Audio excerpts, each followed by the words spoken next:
Allahu Akbar. Dan yang paling penting, yang salah itu bukan keris. Kalaupun ada orang yang menyalahgunakan keris untuk melakukan hal-hal yang musyrik, itu bukan salah keris. Bukan salah keris, salah akal Anda, salah pikiran Anda. Itu sama ya kayak handphone misalnya itu keris, kita ke keris dulu. Keris itu kemungkinan besar bisa disihodam katanya nih. Kan banyak yang sihodam tersebut adalah berarti berbentuk jin. Nah, sebenarnya sama saja kayak emas. Banyak loh yang nyimpen hodam di emas, di pohon, di rumah. Kenapa emas tidak Anda hancurkan? Padahal sama saja. Karena berharga begitu.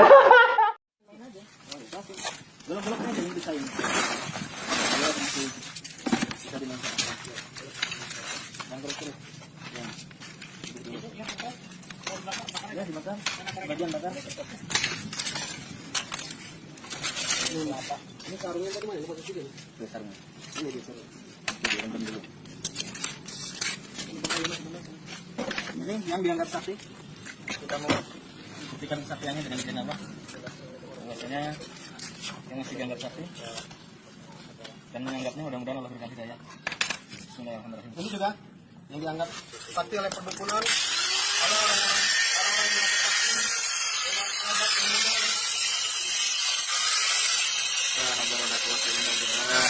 Allahu Akbar.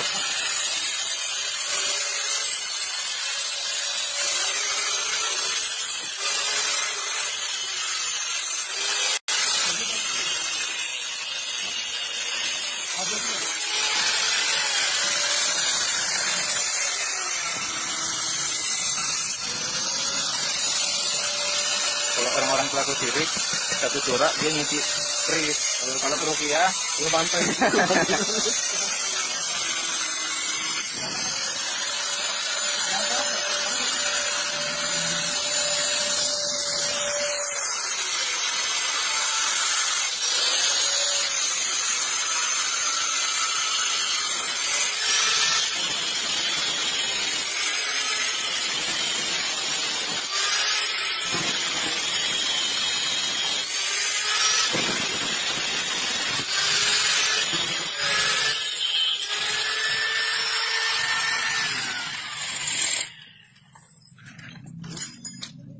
Assalamualaikum warahmatullahi wabarakatuh. Alhamdulillah, amma ba'd. Salam sejahtera untuk kita semua. Sampurasun. Rampes. Semoga kita tetap berada di jalur yang diinginkan oleh Allah dan diridhoi oleh Allah Subhanahu wa taala. Amin. Amin. Ini sahabat-sahabat semua, kemarin-kemarin sudah 2 hari dan hari ini masih viral itu tentang sekelompok orang yang bahkan memotong-motong keris. Katanya itu akan menimbulkan atau memunculkan kemusyrikan bagi orang yang memegang itu keris. Nah, saya menghadirkan 2 orang di sini untuk menanggapi karena beliau-beliau ini adalah mahasiswa yang alhamdulillah mau lulus dan dia itu bergelut di jurusan sejarah, maka akan sangat paham sekali kemudian kebudayaan Nusantara khususnya lagi tentang perkerisan. Nah, kira-kira bos, barusan kan kita udah melihat nih, kalian sudah melihat bagaimana tanggapannya, responnya melihat kekejaman orang merusak keris. Dari siapa dulu nih? Silakan. Siapa yang senior di sini? Nih kalau saya kan nanti membedah jarak pandang nanti berbeda dengan orang lain gitu misalnya teh jadi basic historis latar belakang kemudian keris tadi diciptakan nama mangga gitu terus nami tahapan keris teh naon wae. Oh, siap. Nama mangga gitu kata teman geng. Boleh dikenalkan dulu itu yang sisi belah ujung ya, itu namanya Rijal Hamdani. Kemudian yang di sini adalah Badrun, Kang Badrun dan Kang Rijal Hamdani.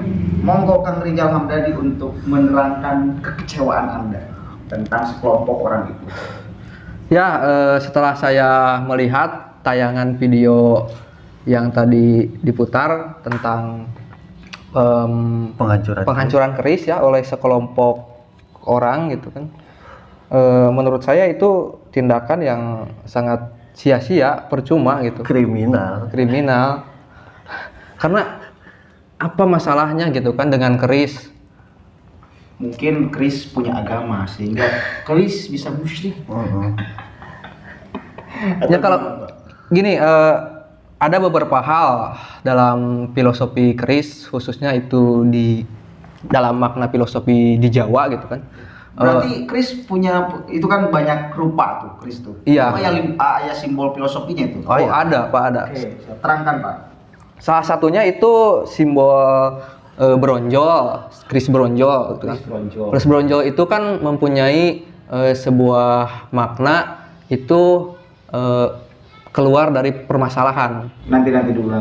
Bronjol itu kan bahasa Sunda mah borojol bunyinya. Borojol.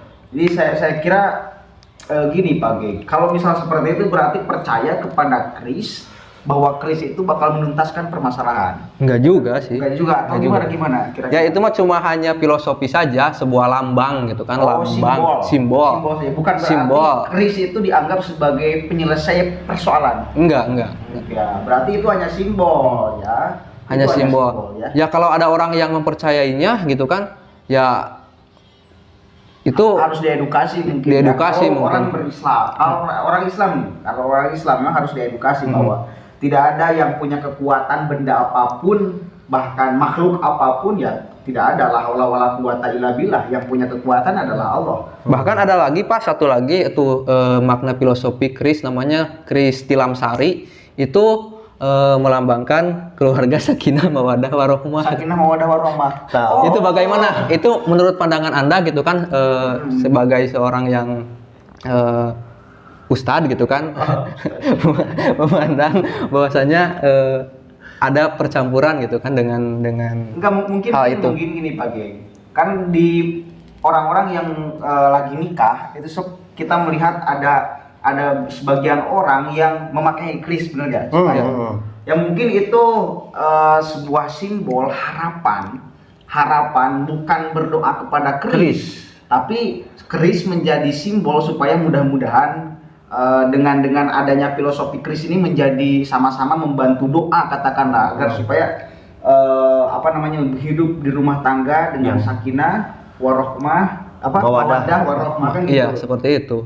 Sama saja sebenarnya kayak misal mas kawin teh harta itu kan sebuah simbol bahwa kita ingin hidup lebih layak, lebih sakinah. Sarua jeung harta kita punya harapan terhadap uang supaya orang mempunyai segala kecukupan, kebahagiaan, tidak mudah stres. Karena banyak kali ini orang yang kekurangan harta ujung-ujungnya stres. Justru gara-gara stres, filosofi, dasar hidup supaya orang tanda-tanda supaya orang maju, akhirnya orang beralih ke hal-hal musyrik, ngepet, pelihara tuyul, ya, karena tidak punya kecukupan materi. Mungkin gini Pak, kalau misal di daerah perkotaan, sama saja mungkin gini, orang akan merasa resah jika tidak bawa ATM. Sama saja seperti itu. Simbol gitu. Sebagaimana orang kampung, orang yang masih melestarikan kebudayaan dengan seantero filosofinya, itu pun sama mungkin kurang merasa nyaman kalau dia tidak bawa keris. Bukan berarti percaya kepada keris, tapi itu menjadi bukan kepercayaan, cuma achievement lah. Sarua juga sama kayak punya jam keren. Berarti orang itu kecukupan materi lah misalnya. Sarua lah tanda gitu. Begitupun dengan keris. Kan baheula mah keris orang menengah ke bawah beda, keris orang menengah ke atas beda, keris orang pimpinan beda. Itu hanya sebuah simbol gitu. Dan kalau berbicara masalah keris gitu kan, tadi ada percampuran dengan Islam juga, itu kan karena Islam di kita itu, sepakat gak? Islam di kita itu hasil dari akulturasi budaya. Iya, kalau di kita iya. Iya, gitu kan.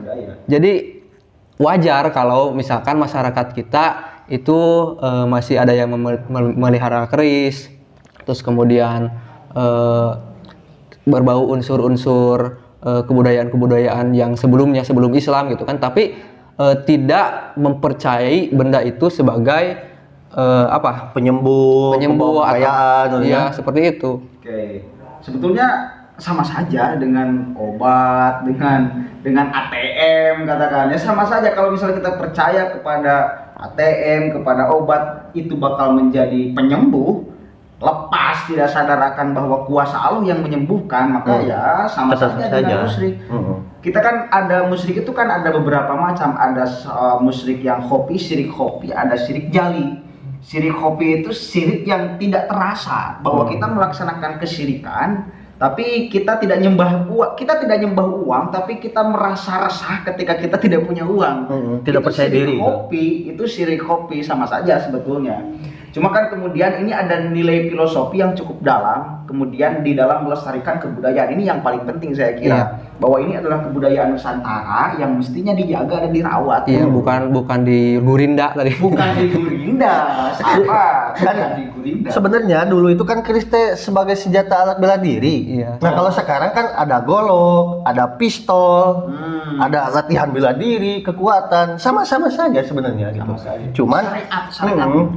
kayak misal motor Vespa, dulu fungsinya sebagai ini, tapi sekarang kan sebagai cocokan, sebagai pemeliharaan gitulah, simpenan, koleksi gitu. Jadi mengenang bahwa keris ini pernah berjaya pada masanya gitu dan terlihat keren, termasuk tidak semua orang sebenarnya dapat punya keris gitu. Oke. Dan yang paling penting, yang salah itu bukan keris. Kalaupun ada orang yang menyalahgunakan keris untuk melakukan hal-hal yang musyrik, itu bukan salah keris. Bukan salah keris, salah akal Anda, salah pikiran Anda. Itu sama ya kayak handphone, misalnya itu keris, kita ke keris dulu. Keris itu kemungkinan besar bisa disihodam katanya nih. Kan banyak yang sihodam tersebut adalah berarti berbentuk jin.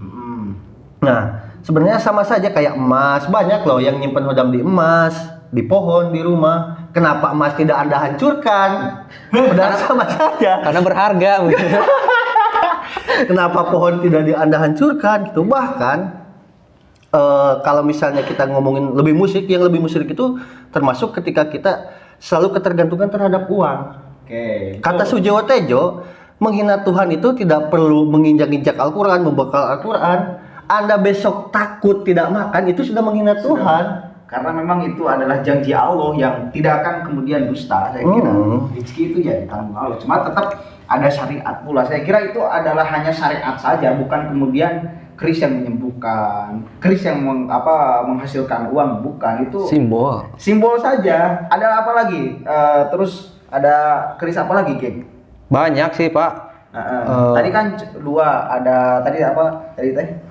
Ada tilam upih gitu kan. Tilam upih, terus Lambang jiwa pemikir dan pemikir. Model lamun orang asup ka imah terus loba buku, oh orang pemikir ya. Sama saja sebetulnya. Bahwa ketika kita mau membawa buku, oh ada pemikir. Ada kutu buku. Bawa keris ini, oh ada pemikir. Cuman meureun karena memang pendeknya pengetahuan tentang ragam keris, jadi oh nyukalan nikil musyrik ya. Bakar ya, kudu dibakar. Gitu. Jadi kata salah seorang pemikir, saya lupa namanya, kita menjadi orang itu bukan berdasarkan kebanyakan, bukan karena ilmunya yang paham, justru karena ketidaktahuan seseorang terhadap orang lain, begitu gitu. Kayak misalnya sama musyrik gitu, tara sholat, tara ketemu ke masjid, kan belum tentu bahwa di mana.